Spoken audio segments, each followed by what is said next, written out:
Un corto mensaje de la palabra de Dios. Dice allí en Oseas capítulo 11, versículo 1 al 7. Cuando Israel era muchacho, yo lo amé, y de Egipto llamé a mi hijo. Cuanto más yo los llamaba, tanto más se alejaban de mí. A los Baales sacrificaban y a los ídolos ofrecían sahumerios. Yo con todo eso enseñaba a andar al mismo Efraín, tomándole de los brazos, y no conoció que yo le cuidaba. Con cuerdas humanas los atraje, con cuerdas de amor, y fui para ellos como los que alzan el yugo sobre su cerviz, y puse delante de ellos la comida. No volverá a tierra de Egipto, sino que el asirio mismo será su rey, porque no se quisieron convertir. Caerá espada sobre sus ciudades y consumirá sus aldeas. Las consumirá a causa de sus propios consejos. Entre tanto, mi pueblo está adherido a la rebelión contra mí. Aunque me llaman el Altísimo, nunca absolutamente me quieren enaltecer. Amén. Bueno, de acuerdo a este texto que hemos leído, podemos observar una constante preocupación de Dios por su pueblo, una constante asistencia a sus hijos para tenerlos cerca, para verlos triunfar, para que sean personas de éxito donde quiera que vayan. Qué bueno saber que para el Hijo de Dios no hay límites. Y a veces nosotros mismos nos encargamos de colocar esos límites. Convertimos lo fácil en difícil. La Biblia dice que el que anda por este camino, por torpe que sea, no se extraviará de él. Pero lamentablemente hay muchos que piensan que su destino depende de la suerte. Y para esos que piensan así, quizás ese toque de la suerte nunca les va a llegar. Alguien dijo que existen personas que se pasan toda la vida apuntando, pero nunca disparan. Y lamentablemente muchos de nosotros somos en la actualidad lo que decidimos ser hace muchos años atrás. Algún psicólogo americano dijo: no se queje de lo que usted mismo ha permitido, de lo que usted mismo ha labrado.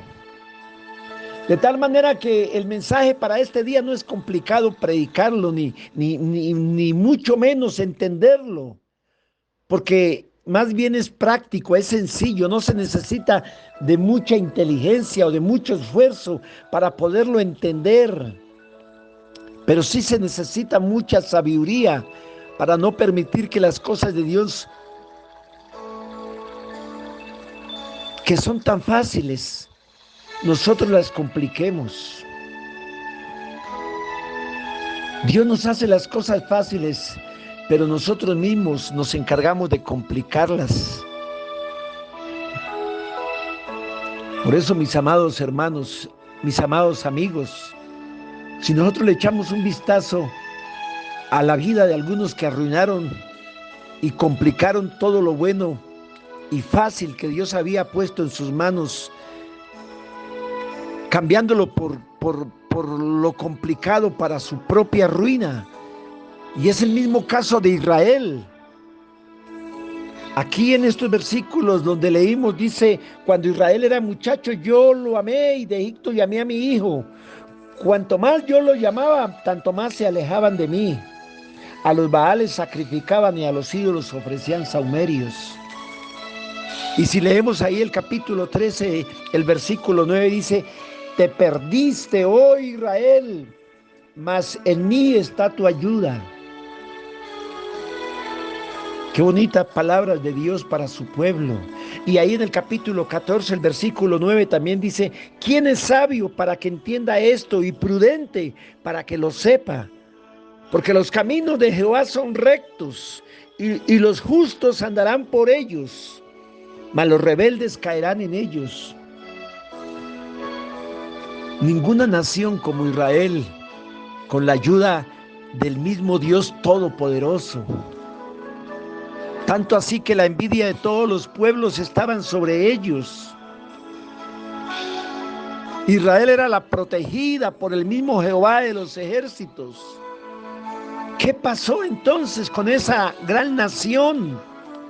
Bueno, ellos decidieron hacer lo que quisieron y tuvieron que pagar el precio elevado. Se convirtieron en la vergüenza.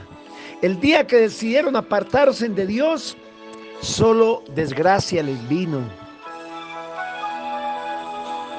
Si recordamos el caso de Jonás, aquí vemos el clásico ejemplo de rebeldía.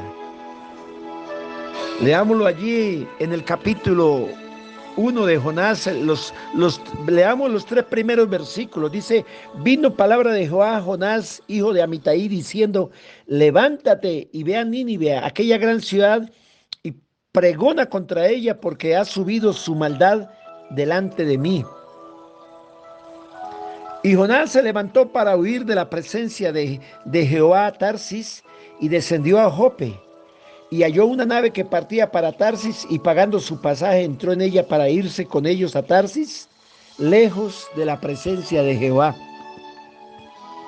Bueno, dice que Jonás se levantó para huir de la presencia de Dios. Complicó su vida y la vida de los que le rodeaban. Y entonces tuvo que experimentar en su propia vida la disciplina de Dios. Dice que fue tragado por un gran pez. Y me llama la atención que de todos modos vemos que él terminó haciendo lo que Dios quería. Usarlo para salvar a un pueblo de morir por su pecado. Dios quiere usarte también a ti como instrumento, tal vez para salvar a tu familia, o para salvar a algún compañero, algún vecino. Déjate usar en las manos de Dios. Bueno, si vemos el caso del hijo pródigo, dice la Biblia por allí en San Lucas, el capítulo 15, desde el versículo 11, dice: también dijo un hombre tenía 2 hijos, y el menor de ellos dijo a su padre: Padre, dame la parte de los bienes que me corresponde, y le repartió los bienes. Y dice que no muchos días después, juntándolo todo, el hijo menor se fue lejos a una provincia apartada, y allí desperdició sus bienes viviendo perdidamente. Y cuando todo lo hubo malgastado, vino una gran hambre en aquella provincia y comenzó a faltarle. Bueno, era el hijo menor, le correspondía una 1/4 parte de la herencia, pero no necesitaba nada. Él todo lo tenía en su casa. Sin embargo, él decidió irse. Y allí, en ese mundo perdido, bueno, él quedó en la ruina. Allí donde solo hay engaño, hipocresía, mentira. Él arruina su vida. Pero lo más fácil era haberse quedado en su casa, y no lo hizo. Terminó haciendo lo más difícil, apartándose de la bendición. Y como estos ejemplos que hemos presentado para este mensaje, hay muchos más de los cuales podríamos aprender. Si ustedes recuerdan a Abraham y sus 14 años allí en Harán, dice que Lot perdió a su padre y se apartó de Abraham y terminó allí en Sodoma y Gomorra. Si vemos el caso de Adán y Eva, ellos prefirieron obedecer a la serpiente que al mismo Dios que los creó. Si vemos el caso de Acán, dice que fue y tomó lo que el siervo de Dios le había prohibido que tomara. Bueno, y como estos, muchos más casos hay en la Biblia que son suficientes para que podamos aprender de los errores que ellos cometieron y de cómo llegaron a hacer difícil sus vidas cuando Dios les había, yo diría, les había arreglado todo para que vivieran de una manera fácil y feliz y llenos de paz. Por esto, mis amados hermanos y amigos, No nos hagamos difíciles para hacer la voluntad de Dios agradable y perfecta. Por el contrario, busquemos siempre gozarnos de este hermoso camino de salvación al cual Dios nos ha llamado. Dejemos que sea el poder de su Espíritu Santo el que nos use para su gloria. Y vivamos contentos con lo que tenemos ahora, porque Él ha prometido no dejarnos ni desampararnos. Él ha prometido estar con nosotros todos los días hasta el fin. Dios quiere hacer y perfeccionar su obra en usted. Permítale que sea Él el que haga lo que Él quiere, cumplir su propósito con tu vida. Que Dios les continúe bendiciendo. Les habló su pastor Alberto Botello.